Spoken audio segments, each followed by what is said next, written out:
Previously on The Insurance Apprentice. The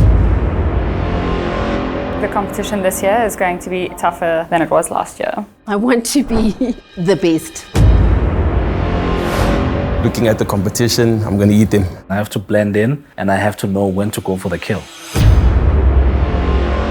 It's now, it's today, or it's never. By the end of today, only 10 of you will remain.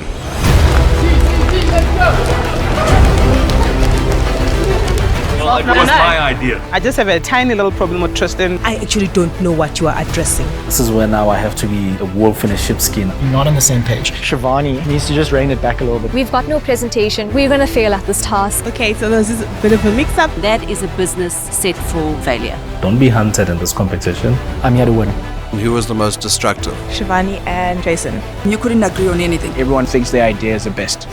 Do I wish that I'd done things differently? Yes. There were various degrees of disaster. I wouldn't invest a single cent in your business. We're looking at about 1.6 billion. The figure comes from where? From Google. It comes from Google.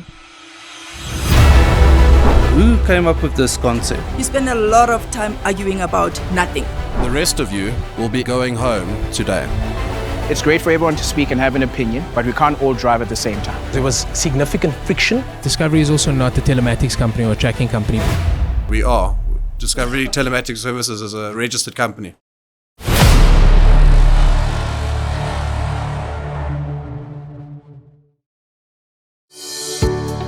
Insurance is a vast, complex, yet fascinating industry.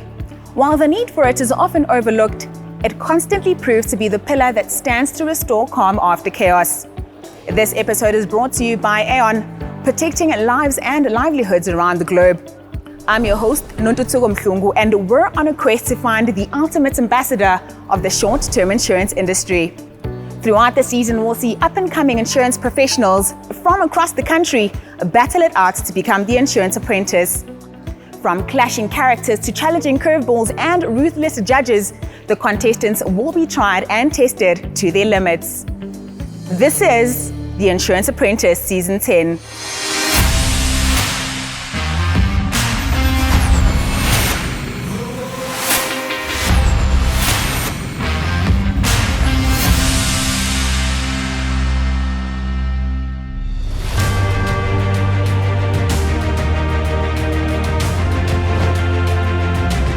I'm Tristan Moreau, and I'm an associate at Norton Rose Fulbright.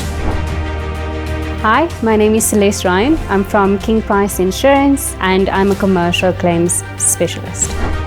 My name is Jason Meisen, and I'm an insurance broker and certified financial planner at JVC Insurance Brokers. I'm Temwa Nyirenda. I work at Santam, and I'm a reinsurance administrator. I am Anifam Kize. I work at Ambledown Financial Services as a marketing and communication manager. My name is Kiba Fense Mukhoshi. I work for MyWayBlink. I am a support team leader there. Hi, my name is Nicoline Claassen. I work for IT Special Risks and I'm a portfolio manager in our partnership team. Hi, my name is Reynard Schnettler. I work at Hollard Insure, and I'm a business development manager. My name is Mandela Kematigane. I work for Emerald Risk Transfer. I'm the corporate property underwriter. My name is Shivani Keshav. I work at Kairos Risk and Insurance Services. I'm in claims and internal compliance. I entered the Insurance Apprentice because I feel like I have what it takes to actually make a difference in our industry. It's my 10th year in my career. It's my 10th year watching the show. My biggest thing in my business, in my career, has always just been to help as many people as I can, including my clients. And I do believe that I can win this competition just by helping people. I think I have what it takes to win the Insurance Apprentice 2024 because I'm the only one that doesn't work at an insurer or another broker. I have a very broad range of interests, which gives me a very broad knowledge base. I have what it takes to be the insurance apprentice because I am resilient and I adapt well to changes. I want to be a leader, I want to be foregoing, I want to forecast also, a lot in the future for the generations to come. I have what it takes to win the Insurance Apprentice because I think I have a great deal of insight into the industry. I've been fortunate enough to have experience in all three facets of what's in the insurance industry. What makes me different from the other competitors in the competition is that when I'm put under pressure, I don't buckle, right? I think I've seen a great deal of talent simply fail because they didn't know how to, do well under pressure. What makes me different than the rest of the competitors is the self-confidence that I know I'm going to win this, and I'm going to do everything in my power to make sure that I give it everything and not step back for anybody. I entered the Insurance Apprentice to set an example for my kids so that one day when I tell them to take a risk, they can see that I did it. Making it through to the top 10 for the second time, it's some sort of achievement that I can't explain. It's absolute elation. I know I've been an out-of-the-box thinker, being a dyslexic child and whatnot. I always have a different view, and I'm hoping in this instance it would benefit me compared to the others. What makes me different from the rest of the competitors is the fact that I'm actually in marketing. I don't actually do any of the policy wording, I don't actually work with any of the products, but I'm responsible for putting it to the market. Winning the Insurance Apprentice would literally just change my life. Making it through to the top 10 made me extremely excited. I think it's where I want to be. I've noticed that there is a lot of talent, and I think the best strategy for me is to put myself last so that I don't become complacent. That will give me the edge to make sure that I try and outpace and make less mistakes than my competitors. I entered the Insurance Apprentice because I wanted to affect change, challenge myself, and to also give myself the opportunity to improve my own knowledge and improve my career standing.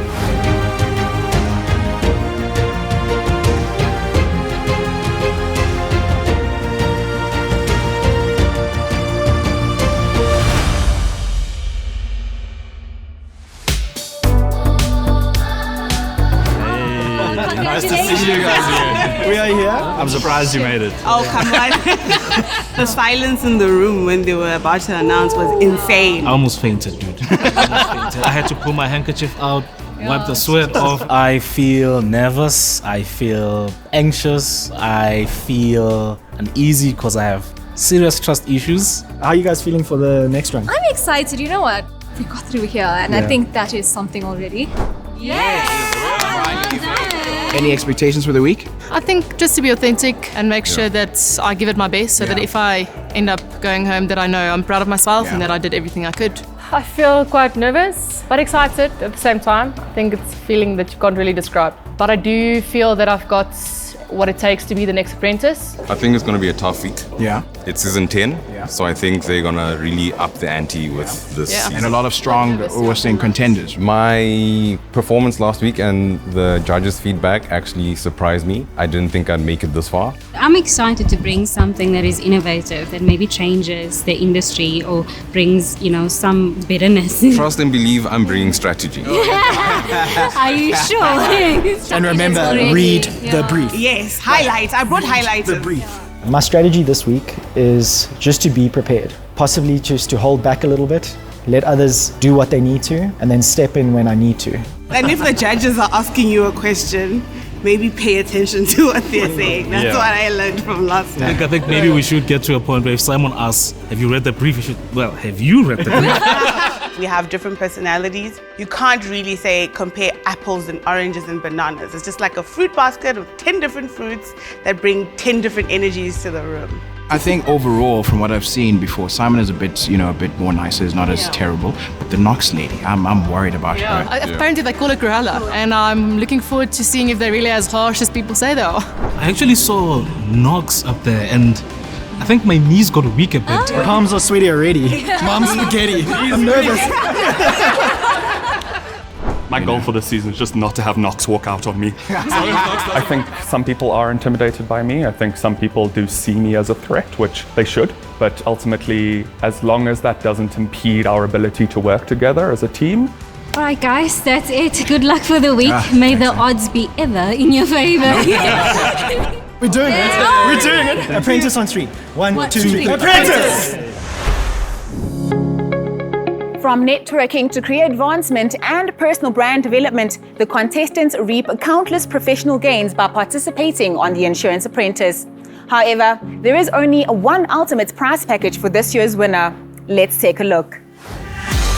This year's winner will receive a prestigious trip to Lloyd's of London, a dream holiday with vouchers from Bright Insurance, cash prizes from Tracker and Payton Personnel, and a full 90,000 Rand bursary from Millpark for education and career advancement in the insurance sector.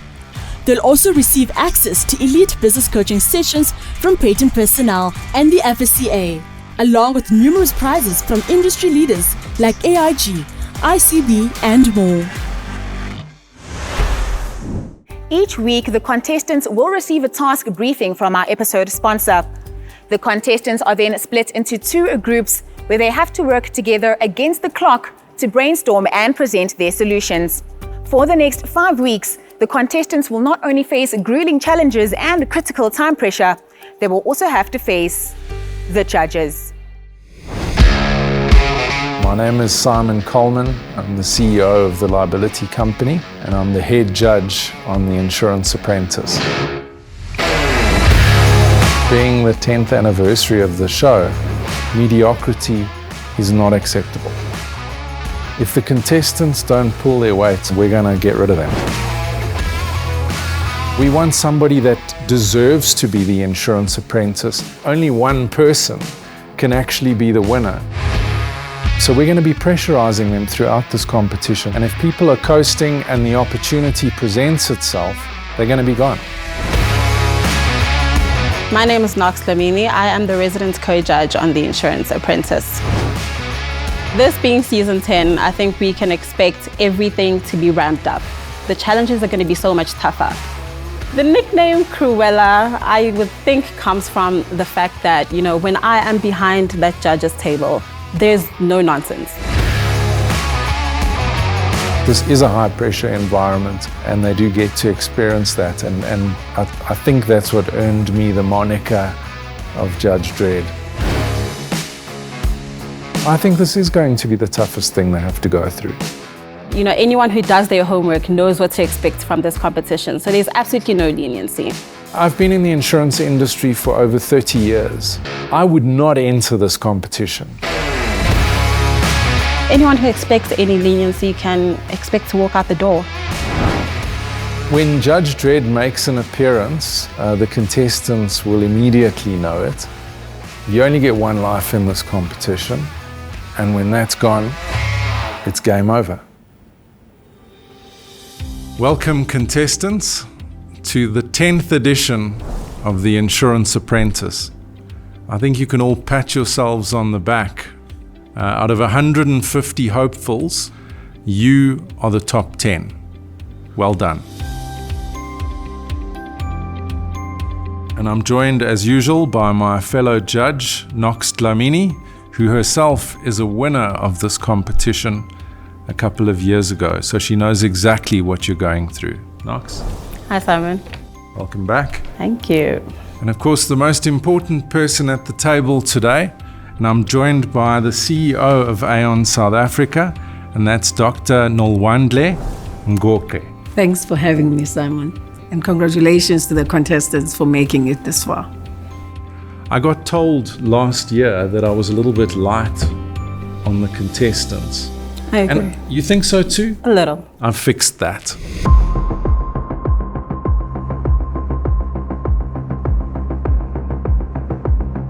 If you think you can hide in the background until we get halfway through the competition, that cannot be your strategy. All you're actually doing is delaying the inevitable. The tasks are going to be tougher than they've ever been before. You're going to be challenged. There's going to be a lot of pressure put on you. If you want to make sure you make it to the end, you have to bring your best every single day. There can only be one winner of The Insurance Apprentice.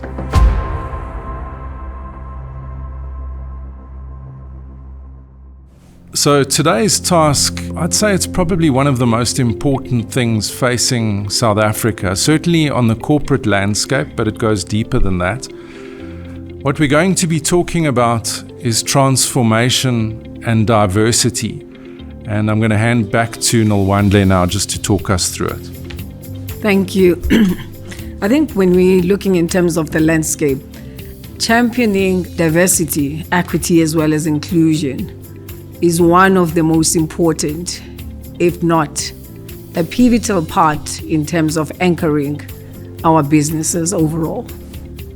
For Aon, this actually forms an anchoring part of our strategy and principles.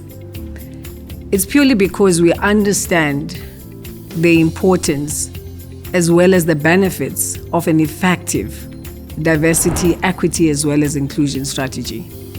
Thanks, Nolwandle. It's a great task. Knox, last words from you? Sorry, not last words, but maybe final words. Yeah, I have a lot to say. But for right now, contestants, there's a seriousness and a sensitivity to what has been asked of you today. And I really hope you grasp the importance of this task and you deliver. As young professionals currently, you're also not isolated from its impact.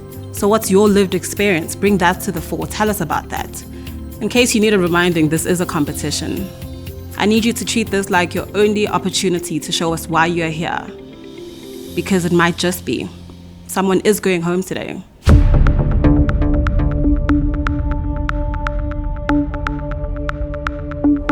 Right, so you've been divided into your groups. Your time starts now. Good luck. Life moves forward to the beat of decisions. At Aon, we see a world increasingly impacted by the choices we make. That's why we shape decisions that protect and grow communities so we can all achieve our full potential. Our job is to provide clarity and confidence to every Aon client, making them better informed, better advised, and able to make better decisions for whatever the world needs next. Aon is in the business of better decisions. It says here, equal career opportunities enabled through targeted educational opportunities will help the organization leverage the diversity of the workforce to the fullest. That speaks to 3 steps. How do we attract? How do we retain? How do we develop? Yeah. The task is something I'm very passionate about, and I think everyone around the room is just so passionate about. And we're just trying to find a clear way to basically present our solution. When the judges said that season 10 is going to be a difficult one, they definitely meant it. The task itself is easy on surface level, but if you delve into it, it's quite challenging to put together. So reading through the brief, the main problem there was there's no diversity. So after we've attracted and retained, we can then develop them to be board members in that. I'm just nervous about the content going too deep.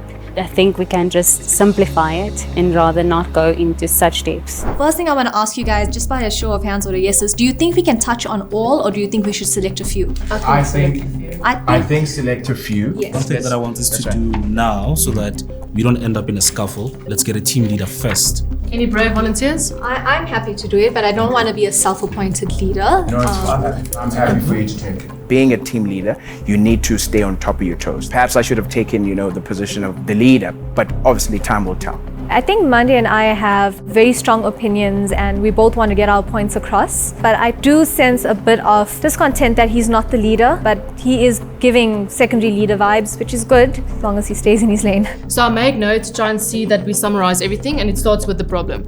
So set the scene, create an experience for the judges. I'm very good at that. It's actually quite an interesting challenge. I think it's been well thought of. It doesn't necessarily give you the answer straightforward. It actually allows for a lot of interpretations, but then you give them the solution. In terms of that, said much, that's why I'm trying to. If I'm looking at a business and I can identify with it, I'm not gonna buy into it. I look at it and I'm like, I don't think I want to be associated with those guys. Today is not going that well. I think we have something that looks complex. Everyone wants to throw an idea everywhere, but what we're not realizing is the fact that we're not answering the question. So it says here, first heading, leadership support. We need a visible Role model. Yep. I'm not disputing those points. Yes. Right? Yeah. He's just Yeah, trying how to it fits get in. clarity. Yes, it's Yeah. clarity because she objected. So I thought No, we're keeping I something wasn't out. objecting. No, I wasn't objecting. This to me is a very simple task, and it seems like we're overcomplicating it. Everyone is just throwing in a lot of information, and at times we're missing the point. So if we go into all of it, it will be too complicated. So pick one, Yes. and then run with it. From there, we're going into the how, and that will be to attract, retain, and develop. And say this is That's the my first opinion. phase. I hear you. That's what I thought we were doing. I think Tim was cutting in every now and then, when someone actually has a great train of thought. It's probably just been because he wants to have his say, because we have so many voices. The point is, boards shouldn't be thinking about how many white people do I have, how many black people do I have, how many women do I have. Sure, but how do you create a problem if you're not aware of it? That's the But approach they're then taking, say they're gonna you fail have to do anyway. it different. Well, that's your opinion. That's your opinion. I think Nicolene keeps cutting people off because she's trying to put her ideas across. But what she is saying in terms of ideas don't necessarily match what we're trying to achieve. No. I'm not understanding what they're saying. Diversity based on gender, can bring its own strengths to the table. What I think the problem is with Shivani at the current moment is she's trying not to lose. That's where the problem is. Now you end up speaking over everyone to be seen, but then you're compromising the rest of the team. So I just want to say I'm very happy that we're all on the same page kind of thing. Can I just say something on the conclusion? Our advice, and stick to the advice. Our advice is... In summary. Or advice, or something. But our advice is what we're putting forward in terms of the structures, right? I just go back, Rain. I think the strongest personality in the group has been Anifa, who's cutting all of us off. And even when we give her our points, she shoots them down without hearing the full context of what we're actually saying. You can see that she's passionate about what she's talking about. And then you have Jason, who's like, conclusion when we're busy with the body. So in my problem statement, I say these solutions are for your specific business. So it's not the widest, and then we break it down small. Okay, cool. Exactly. Jason is a threat. Normally we see him as a clown, but when it comes down to the work, he is on point with all the information and all the skill. There are a lot of cooks in the kitchen. We are trying to make this amazing meal, and there's too many chefs in the kitchen. So everyone wants to be heard. The clock's ticking. I'm trying my best to try and make sure that we keep within the time and that we finish the task. It is making me nervous. Hopefully we'll get it all combined and ready for the presentation to follow. Otherwise we're gonna fall behind. Guys, I think we're okay. We're happy with the slides? Yeah. Okay, so we're happy with everything so far. Just see how it goes. Yeah. Okay, happy. Cool.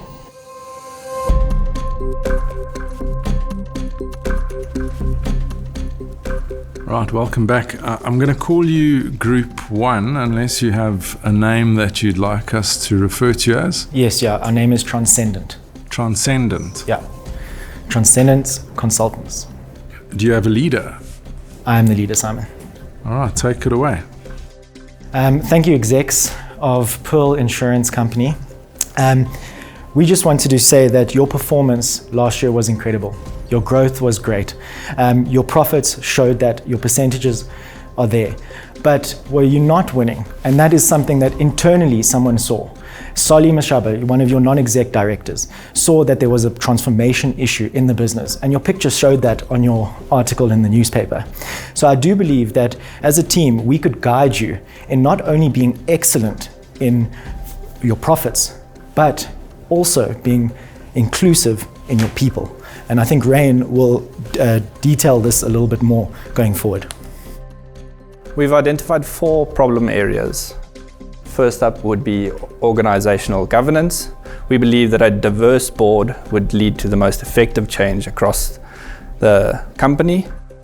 Ensuring that the board is diverse would ensure that we have ability to reach and bring in the skill sets as well as the expertise for all groups of cultural and diversified people. This will in turn affect a leadership transformation. Okay, and then following that, what we'd look at is a voting structure within the executives and non-executives by selecting a champion that would be responsible for setting up a forum that would then follow a needs-based analysis and set up the mandate of the forum according to what has been identified within the organization. Speaking specifically to our people strategy, and this speaks directly to employment equity, we advise that for these job posts that you put up, you do specify that some of these jobs are specifically for employment equity and promote diversity. This will encourage that talent to basically apply for that specific job opportunity.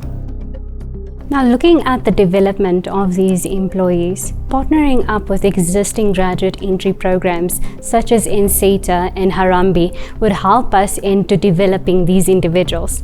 Also, having a buddy system which will ensure skills transfer between our very skilled individuals and our up-and-coming new individuals would really assist us in inclusivity. Another point for us is the product development. And this specifically will invite investors. Studies have shown that a 10% change in equity within the company leads to up to 19% growth when it comes to innovation. So what do you need to do? You need to take action. Bottom line. So we need to actually use these advices and actually implement them and take those next steps to take action, because it's not called affirmative action for nothing. Thank you very much. Thanks, team. I think you still have some time left, if my estimation. You're comfortable to end there and hand over to us for questions? I'm happy. You happy? All right.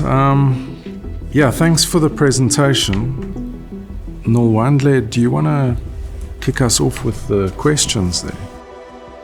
Given the challenges that Soli had raised pertaining to health insurance company, what are the timelines? In terms of setting clear and concise goals, I think a fair term would be setting goals for the end of 2025. So by 2025, you hope to have actually changed the leadership issues? I think that changing a leadership structure is very difficult in that time frame. It will take some time to do it, but we can add to the leadership. I just want to deal with the issue of getting the investor in, because that was part of your strategy, right? Yeah. We're going to change the ownership of the business. That's not within the 2-year period, or is it? What was the kind of time frame on that? I'll take that. So when it comes to leadership, we use the word transformation, not change. And this will be a transformation within and without. You're looking at business succession planning and business continuity, meaning that given and based on the photographic evidence as supplied in the article, most of the execs are well into their I feel like you've taken me to Cape Town via Botswana.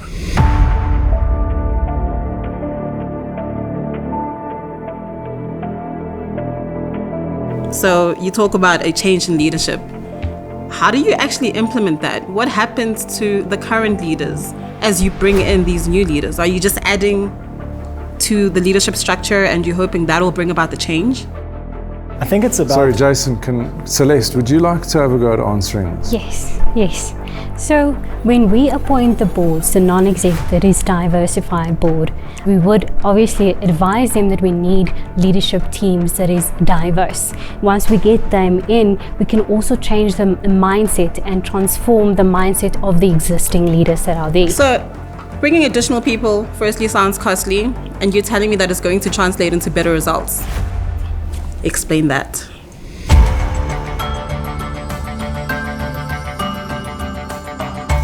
So it's an investment. Anyone else can take it, thanks to this. Not Jason. Okay. I'll take that.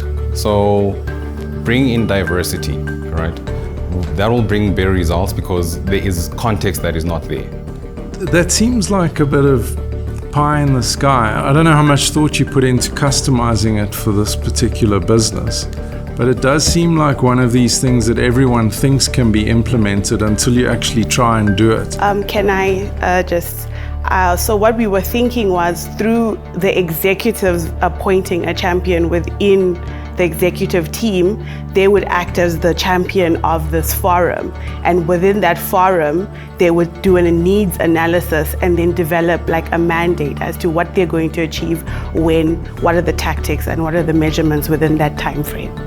You're proposing a massive change and you're changing people's lives without fully understanding or being explicit around the value that you want to bring.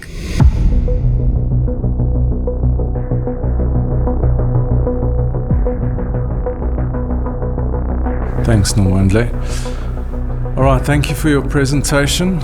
We'll get back to you. Good luck. Thank you. Thank you, judges. The feedback was quite interesting because they were going on about one or two things that we thought we touched on. I do feel like there was a shortfall in the outcome of our presentation.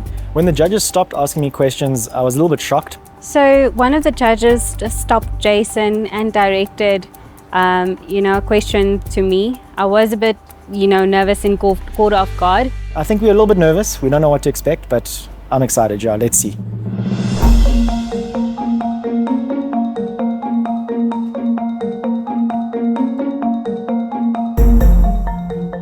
I'll refer to you as Group 2 unless you have a name that you've come up with. We've got Circle Advisory. Do you have a leader? You weren't required to have one, but have you chosen someone? Shivani. All right, take it away. Good afternoon, everybody. Like we've mentioned, our name is Circle Advisory, and today we're going to take you through a journey of facing the reality we live in South Africa today. If I can ask you just for a moment to close your eyes. Imagine that you are a career-driven woman, taking you back to the pre-COVID times where men and women worked from home. Now imagine you had a deadline, that you had to submit a report by 1 o'clock today, and whole week you've been asked to do things that are expected of you as a woman at home. Preparing lunches because your husband also has work to do. Your husband asking you, please can you just keep the kids quiet because I'm in a meeting. And then looking at the hard reality that 64 million women lost their jobs after COVID. That, ladies and gentlemen, is the hard truth. Now also imagine in a different scenario. You are imagining that you are in a position in a call center that you have applied for an internal role over and over again, only to be told for the 5th time that you do not require enough skill to get into this position. Now, ladies and gentlemen, open up your eyes. That is the hard reality we live in within South Africa. Today, we're going to look at a few things. The first thing being the problem. Companies failing to create and implement sustainable transformation programs because they've got the mentality that just being profitable is enough. And that is going to fail in the long run. Thank you, Nicolene. When we look at legislation, we've already got the Employment Equity Act, and I feel we need to use it to its full potential. We are suggesting a proportionate approach which caters to exemptions and different requirements for these entities. This includes considerations towards turnover thresholds, ownership structures, business models, and attainment of specific BBBEE levels. On the note of transformation plans, I will hand over to Kebao, who will elaborate on our way forward. Thank you. So the first thing that we would have to do is to have Exco on a program where we can paint the picture of how diversity works and what it will do for Exco. If we can start it at Exco and go down with every line of management, it will be easy to roll it down to employees and have employees that actually come in and embrace that. Once we know that, then we know all of the gaps that are there, and then we can go outside and say we need different talent, we need to diversify our talent, we need to be more inclusive. Thank you very much, Geba. In finding out these solutions, we needed practical strategies for us to implement or for us to suggest to the board to implement. So first of those was to create compulsory educational programs to train middle to upper management, create annual sustainable D&E targets in line with business objectives, create development programs for both internal and potential young talent, ensuring that this is in line with D&I framework and targets. And this all needs to be done, and we need to include everyone involved in the company. A brief summation of our proposition today is essentially that a sustainable company is one that is diverse. It is diverse both in its company structure, but especially also in its workforce. And by having a diverse workforce, you have a multifaceted approach to the design of your products, which allows products that are more suitable to a diverse society that we find ourselves in. As they grow, you will grow. Nicolene. In conclusion, if I may ask you one last time to close your eyes. Just imagine you have just joined a new company where you've been offered a position that you've been fighting for the last 20 years. And in doing so, and being one of that 55% talented individuals, you actually get offered the same salary and equal pay. Now imagine you want to be associated with a company that is a pioneer in the industry, not just by legislation, but actually by wanting to implement change for the better of everybody. Thank you. You may now open your eyes. Thanks for the interesting approach. Nolwandle, can I hand over to you? You talk about sustainability. I like your closing. Pell Insurance is currently a profitable company. Tangibly, what is the value that will bring to Pell Insurance? If Pell Insurance continues the way it is continuing, in 20 years' time, there is going to be a very big decline, right?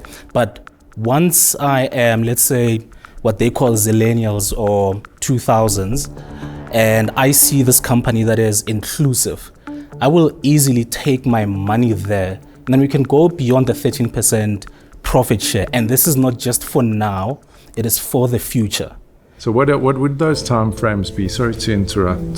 There's obviously two things you want to weigh up in this.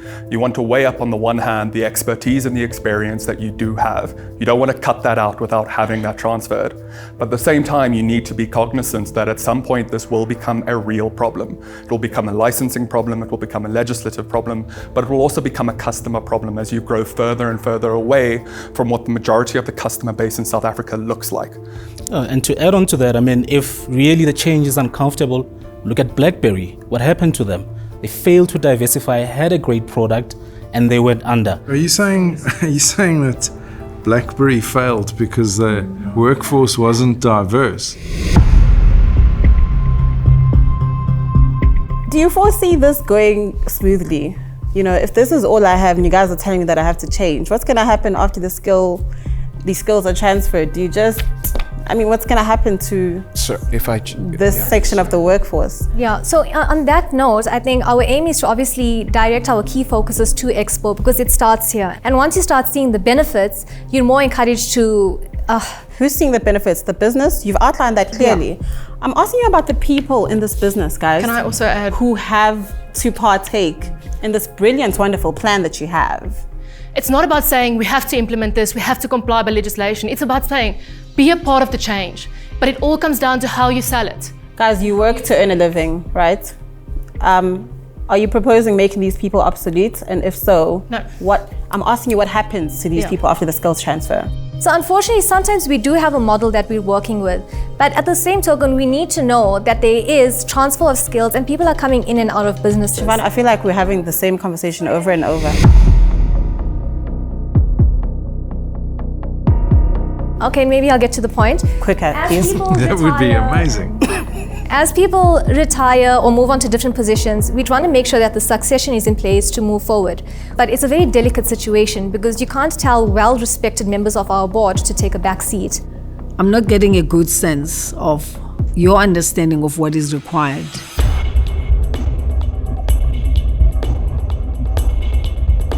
We need to attack it at different levels of management. You know, taking everyone, putting them in the blender and expecting it to work will crush the company. But if we start at the top, then we know that if there's tolerance at the bottom, they won't face any resistance. I think there's some repetition happening here, and we're actually out of time. So thanks for your presentation. Good luck. I was happy with the team. I think we worked well together. I think we had a strong team. The judges' feedback on our presentation was very confusing. It was hard to gauge whether they were pleased with us or just so displeased that they had not much to ask us. I do think Shivani did speak a lot over people. I think even Mandy in our group did the same. The judges were wondering whether what we are proposing will work or not, and maybe they just didn't get it, or maybe we just didn't deliver it adequately.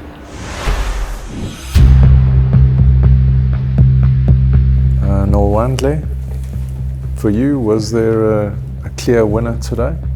Not necessarily. I think both teams had elements which actually addressed what was required, but I think fell short in some areas. Obviously it's anxiety inducing, knowing the judges are next door, deliberating, picking which team was the worst team and ultimately who's going home. I hated part of this group's presentation, and I hate such a strong word. They just kind of lost me right from the beginning, and I felt like I was in a bit of a bad dream.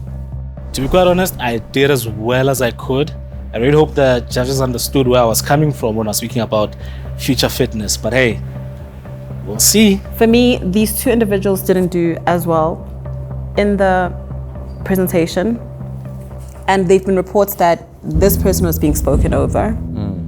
And I can believe that because when they were given an opportunity to talk, they answered a question very well. There's a lot of excitement about being chosen. However, at this stage, and you did give them the warning that you cannot be, a wallflower. You can't wait to be chosen. You can't coast. I feel like I did enough today to get through to the next round, especially with the judges' questions after the presentation, and also just leading the team. I felt like I led the team well enough to bring a result of some sort. The disadvantage here is the misalignment of the context. Yeah. Look, I personally didn't like either of them. I thought that both presentations were poor. There was certain shortfalls that we had in our presentation. We could have expanded more and say why we were doing what we were doing. I'm actually tired of scraping for good points to assign. I'm sick of it. I'm sick of the fact that there is no clear winner. And you're right. This is the highest, level of the competition. I'm hoping we've done enough for today, but again, we don't really know what the judges are looking for, and I think in our capacity, we feel we've done enough. And I think these top 10 have come this far because of the potential that they have. And this was the moment to actually demonstrate that. Are we in agreement as to what we're going to do? Oh yeah. Yeah. We're good. Okay. All right, so let's get them back in here.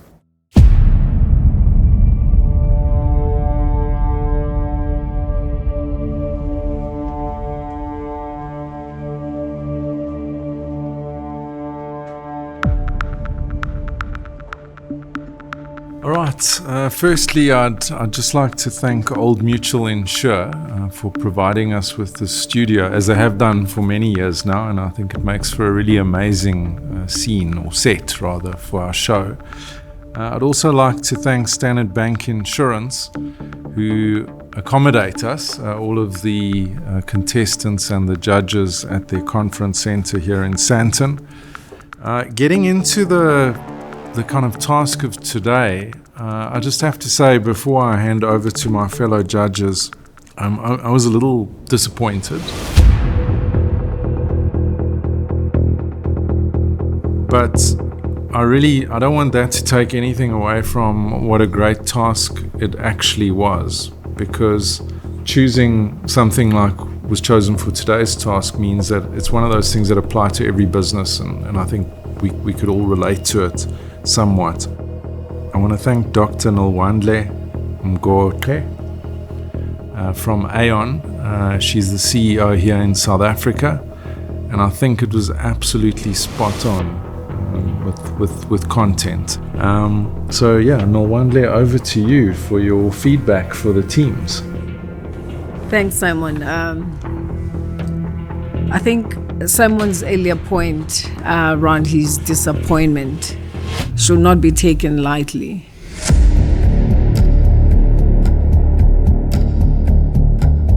I think you did a great job when you were able to articulate the key elements required in shifting the dial, particularly to help compel insurance not only to be compliant, but to actually obtain the license to operate in our environment. I think articulating the elements, those principles, was very important. And I think what was missing, therefore, is unpacking the implications of those respective principles in sustaining the business as it is today. Thank you. Thanks, Nwandle. Knox? Guys, Simon said he was a little disappointed. I'm very disappointed.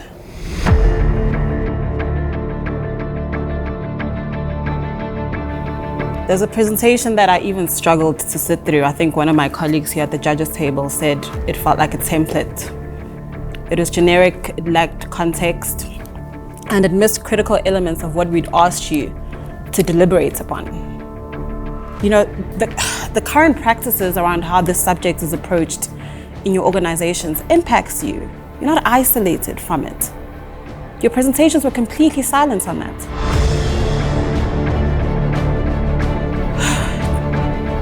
Employment equity is not about displacing a group in favor of another group. It's about equal opportunity. It's about all the groups in South Africa and how we make a place for them, given what this country has gone through.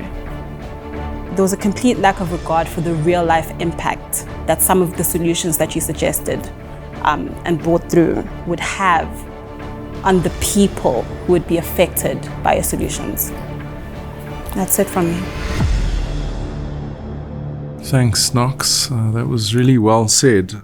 In Group 2, Circle Advisory, who came up with this idea to do the visualization?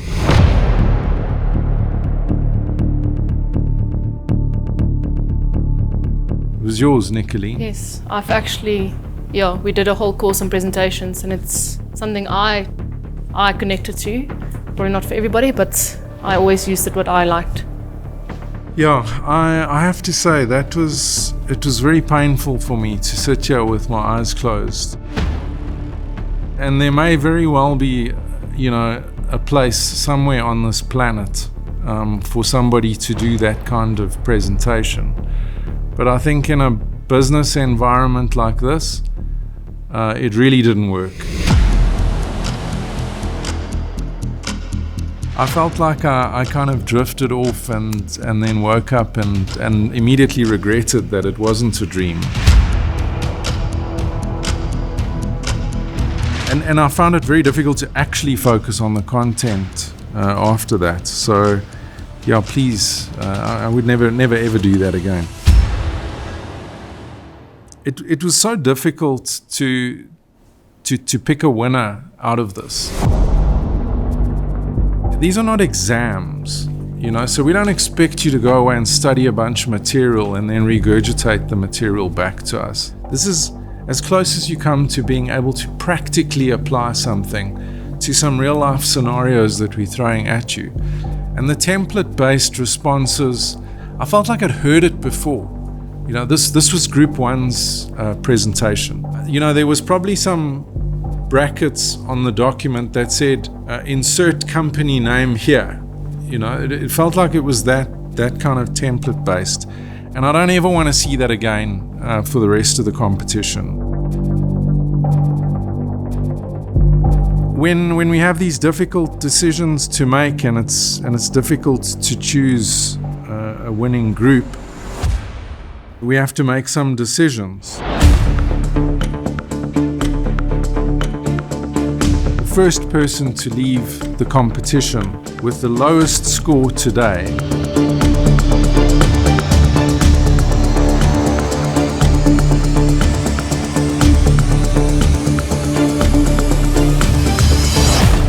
is Celeste.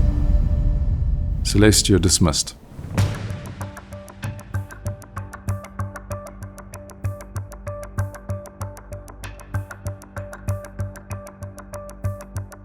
I think we can all agree that this competition is extremely tough. And you've heard it referenced before, 150 odd people entered this competition. And this is the top 10. now 9. And to see the competition getting to the point right at the beginning where we're scrambling around to try and find points so that we can try and identify a winner. We can't satisfy our sponsor of the task that day that there is a clear winner. That's really not the tone that we want to set for the rest of the competition.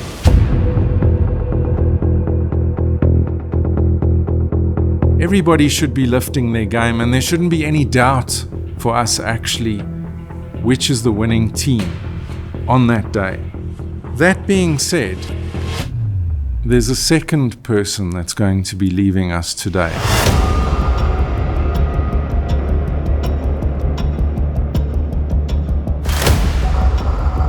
That is the first time in the history of this competition that we've had 2 people leaving us in the first task.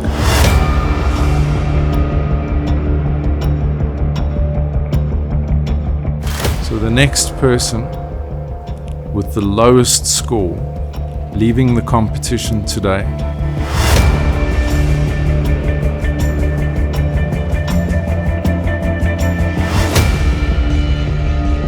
is Nicolene. Nicolene, you're dismissed.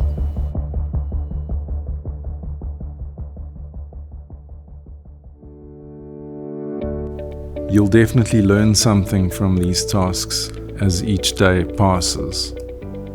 I want you to go back and think about today, and please make sure we don't have a repeat of any of these errors. Good luck.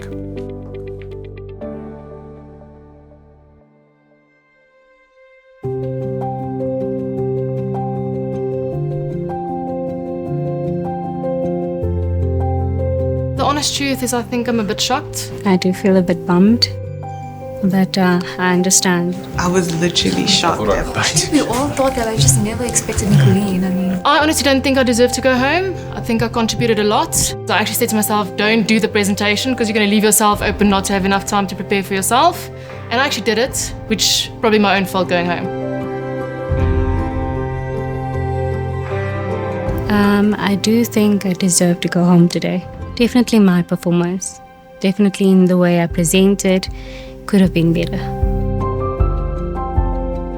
Look, I think what probably happened is that it says he didn't end up listening to her. Also, right, that he took away. Yeah, so they missed anything that she said. Well, we all know that we can't visualize anything. So no closing eyes. Goodness gracious. It's meant to be, it's meant to be. If it's not, it's not. But what was also clear from the feedback, though, is that yes, there was criticisms, but I think as a group, it felt like we did well. I think so. We did stronger than the other group. Yeah. And not to take someone from us when we weren't the worst group. Bittersweet. Well, that's on our perception, you know. We work with risk. So there's every kind of possibilities that might happen. And for me, there was a possibility that I was going home today. I know I gave my best today and it wasn't good enough. But yeah, all the best to the other contestants and I hope that they all succeed. What we deliver and what we expected to deliver is obviously a lot higher from their side. Yeah. We need to up it very quickly. I'm going to go and finish my master's. My master's orientation is this week. So I'm just going to go ahead and do that. Back to the industry, met a lot of nice people. Probably a good point in my career now is having to see what's next, what's not. And yeah, let's see where it goes. Sure. Better luck next week, guys. Sure. Yeah. Cheers.